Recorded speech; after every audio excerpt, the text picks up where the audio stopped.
Well, I'll add my welcome to what Kate said. My name is Greg Embree. I'm Secretary of Citizens for Cherrydale Library, and we give you our warmest welcome. When the library, well, first off, let me acknowledge some dignitaries here. Matt Ferranti, Chair of the County Board. Matt, would you like to make a few remarks? I'll keep them super brief. Let's see if I can do less than 30 seconds.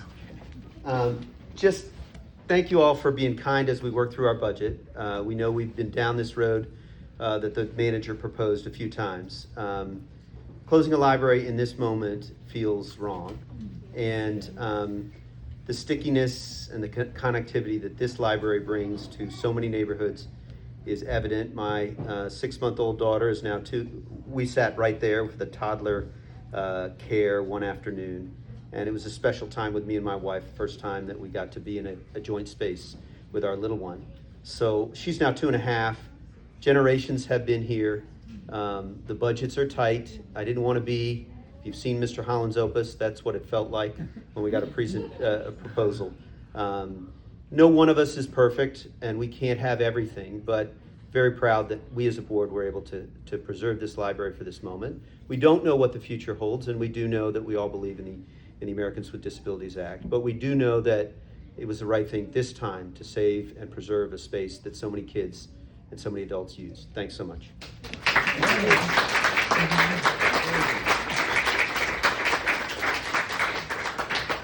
Thank you, Matt. When the library manager, Helen Ignachenko, invited me to make some remarks about the history of Cherrydale Library and how that fit in with the growth of public libraries across America and how all of that was ultimately an outgrowth of the core principles of the Declaration of Independence, my first move was to go onto the internet. I found a site called straightdope.com. Their motto on their homepage was "Fighting Ignorance Since 1973." And beneath that, in parentheses, they had a sentence, "It's taking longer than we thought." But one fellow had written in to Straight Dope extolling and rhapsodizing about the virtues of public libraries at great length. And then at the end, he had a question. He said, who was it who was responsible for this great idea? Was it some bibliophile president or first lady during the 1950s? This fellow, by the way, identified himself as a 25-year-old male. Straight Dope answered back, he said, I assure you that the idea of public libraries goes back further than the 1950s. And they got kind of sarcastic at this point. They said it actually goes back to the first half of the 19th century. In other words, almost to the dawn of time, unquote. Well, Straight Dope was right. The first modern public library in America was formed in Peterborough, New Hampshire in 1833. And what makes it a modern public library is that it was tax supported, open to everyone, and books lent out for free. Now, to be sure, there had been libraries in America during the colonial period and the early days of our republic, but they all lacked one of those 3 features that I just mentioned. Most of these were called subscription libraries. You had to pay an annual fee, and that entitled you to check out books. Others were flat out economic enterprises. A guy would buy a building, stuff it with books, and charge people to check them out, all with the hope of making a profit. So Peterborough, New Hampshire hit on the idea of having a tax-supported library open to all. And what's significant about it is what propelled it was probably one of the core ideas in the Declaration of Independence, that governments are formed by the governed to foster and promote the common good. And this same impulse from the Declaration of Independence resulted in the 13th, 14th, 15th Amendments, the enfranchisement of women in 1920, the abolition of child labor in 1938, the desegregation of public schools in 1954, the Civil Rights Act of 1964, the Voting Rights Act of 1965, about which we won't discuss today, and the Americans with Disabilities Act in 1990. In each case, it was an expansion of the notion of the public good. And at the same time as all this was happening at the federal level, the public good was expanding another way in the growth of public libraries across the nation. Between 1833 and today, the number of public libraries in the United States grew from 1 to 17,500. There are more public libraries in America than there are McDonald's. There are more libraries than there are Starbucks. There are more libraries than there are private bookstores. Now, this expansion, it was aided a little bit by Andrew Carnegie, billionaire philanthropist, steel magnate. He contributed funds for something like 1,700 public libraries across America. But the other 90% were community initiated. And this is exactly where Cherrydale Library fits. It was formed in 1922 at the initiative of the Cherrydale League of Women Voters and what they call the Patrons League, which is today the PTA. And it rattled around in different buildings in this area until 1961 when this building was built. Now the background on this building is another example of community advocacy. It was the product of again, grassroots agitation, you might call it. There was a group called the Northeast Library Committee. It was composed of 8 neighborhood civic associations. They called themselves the Northeast Library Committee. It was led by the president of the Cherrydale Citizens Association, a man named Harvey Lampshire.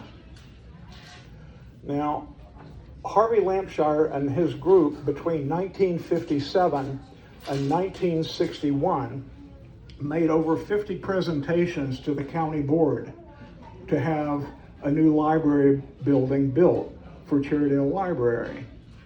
While he was doing this, his wife Maxine was writing editorials for the Northern Virginia Sun advocating for the expansion of civil rights to include Black Americans. So in both instances, each in his own way was working to expand this notion of the public good. And it kind of represents the fusion of libraries with progressive politics in general, I would argue. Now, let me introduce a personal note here. In 1992, Suzanne and I were going door to door in February collecting petition signatures to keep Cherrydale Library open. And it just so happened that one of the doors we knocked on was that of Harvey and Maxine Lampshire. And they were very elderly at the time. She was in a wheelchair. They were both in their pajamas and bathrobes, even though it was 2 o'clock in the afternoon. But when they saw what we were doing, they welcomed us with open arms. They just, and regaled us for an hour about what politics was like in Arlington in the 1950s, and all I can say to that is, oh my God. Whenever Maxine would write an editorial pro-civil rights in the Northern Virginia Sun, she would be arrested and jailed that night and released the next day with no charges having been filed. This happened multiple times. Harvey told us a story about how he and Maxine were lying asleep at 3 a.m. in their bedroom, and all of a sudden they heard a siren in their front yard red lights flashing around the walls and ceiling of their bedroom, crashing at the door. It was an Arlington County fire truck. And the engine captain said, "I'm awfully sorry about this, sir, but we had received a phone call that there was a fire at this residence." And Harvey, very quick on his feet, said, "There is a fire, boys. It's on the stove. We're heating water for coffee. Come on in and have a cup." And so for the next hour, Harvey, Maxine, and the firemen all sat around their kitchen table chatting. So ultimately the library was built, the one we're standing in today. And you'd think that'd be the end of the story. You know, grassroots activism and a progressive-minded county government at last agreed to build a library. You'd be wrong. In 1977, the county government proposed closing Cherrydale Library. The same thing happened in 1992, then in 1998. In 2009, they proposed shutting the hours of operation down to 3 days a week, and then again in 2026. Each time they did this, grassroots activism reared its head again and convinced the county board to back off, to relent. So the library has survived all of those instances. And lest we forget to look at the forest because of all these trees, another element in keeping the library alive was having a county board all those decades that listened to the citizens and did what they asked. So that's certainly one thing we can celebrate today. You might even consider that each time you enter this building, you're entering a living memorial to the power of grassroots activism, the power of democratic government, and the benefits of grassroots activism and democratic government. And I've called this a living monument. What makes it a living monument are the librarians who staff it, who make all the wonderful things that the library provides available to everyone. So Helen, Cindy, Charlotte, Keith, John, Karen, we all value what you do more than you'll ever know. Well, they're part of a population, 46,000 librarians across America, and in this day and age, they are on the front line in keeping American democracy protected and American civilization nourished. And each of you is also part of this impetus to keep American democracy preserved and its civilization nourished. All of you who came here today have done that.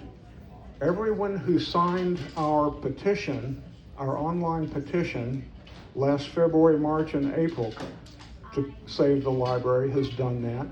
All of you who attended Open Door Mondays, 2-on-2 meetings with county board members, who canvassed door to door for signatures on a hard copy petition, the kids who did that wonderful video for YouTube protecting and defending Cherrydale Library. You're all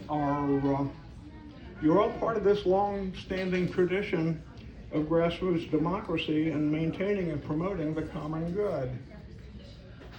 Your community energy and civic virtue are no less strong today than it was in 1922 or 1961. So you could pat yourselves on the back for that. You've proven, along with the county board that listened to you, that the idea of government of, by, and for the people is alive and well in this corner of America called Arlington County. And let me end on a personal note. It has been a source of great satisfaction and comfort to me to know that I live among such neighbors. Thank you all for coming, and thank you for saving Cherrydale Library.